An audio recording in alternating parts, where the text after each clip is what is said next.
Dans la version initiale du XVIIIe siècle, quand vous lisez Rousseau et Montesquieu, la démocratie, c'est le pouvoir du peuple exercé directement. D'ailleurs, Rousseau dit on ne peut pas être représenté politiquement. La représentation, c'est déjà plus de la démocratie. La question s'est posée dans les années 1780 et par la suite de savoir comment est-ce qu'on mettait en place pratiquement une démocratie, comment le peuple restait actif. Alors à l'époque de la Révolution française, il y avait le rappel des élus. Il y avait aussi dans la Constitution de 1793 que 30% des assemblées primaires qui refusaient une loi invalidaient une loi. Il y a les expériences suisses où il y a des éléments de législation à l'initiative du peuple sous forme de votation, etc. etc. Il n'y a probablement pas de système absolument parfait qui permette d'éviter tout élément de capture du pouvoir, mais néanmoins on peut dire que le système canadien, sa philosophie est profondément antagoniste des éléments de démocratie. Il faut renverser la logique pour arriver à un fond démocratique complet, ça c'est évident. Ensuite, dans le langage courant, vous avez raison, on a un usage du mot démocratie qui est extrêmement extensif et qui ne permet pas de parler du problème fondamental de la souveraineté de la population.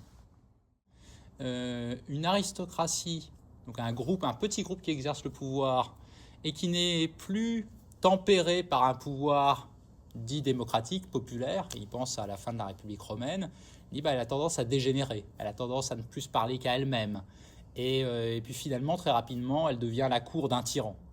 Et donc il y a ce risque-là qui est toujours qui est endogène au pouvoir politique d'une certaine manière, mais avec des institutions qui vont le parer davantage avec des éléments démocratiques ou qui ne vont pas parer du tout. Et dans ce cas-là, on peut très vite dévier vers des oligarchies. Je serais tenté de dire que l'évolution politique de la République française sur 5 ans, sur les 70 dernières années, montre bien qu'on peut partir d'une affirmation démocratique, le peuple est souverain, c'est ce que la Constitution française vous dit, la République est le gouvernement du peuple, par le peuple, pour le peuple, par référendum ou par la voix de ses représentants. Mais à la longue, on peut avoir une dérive où la dimension démocratique disparaît de plus en plus. Je ne sais plus de quelle c'est la citation, mais il n'y a pas de république sans républicain.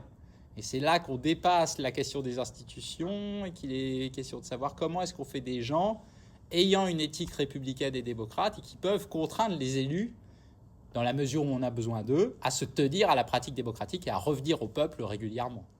Je crois que c'est une phrase de Montesquieu, ne pouvant renforcer les mœurs, on a renforcé les lois. Vous voyez ce que je veux dire?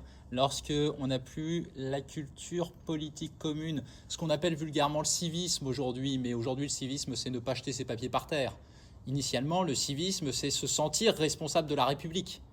C'est ça, c'est se sentir citoyen, se sentir membre du souverain.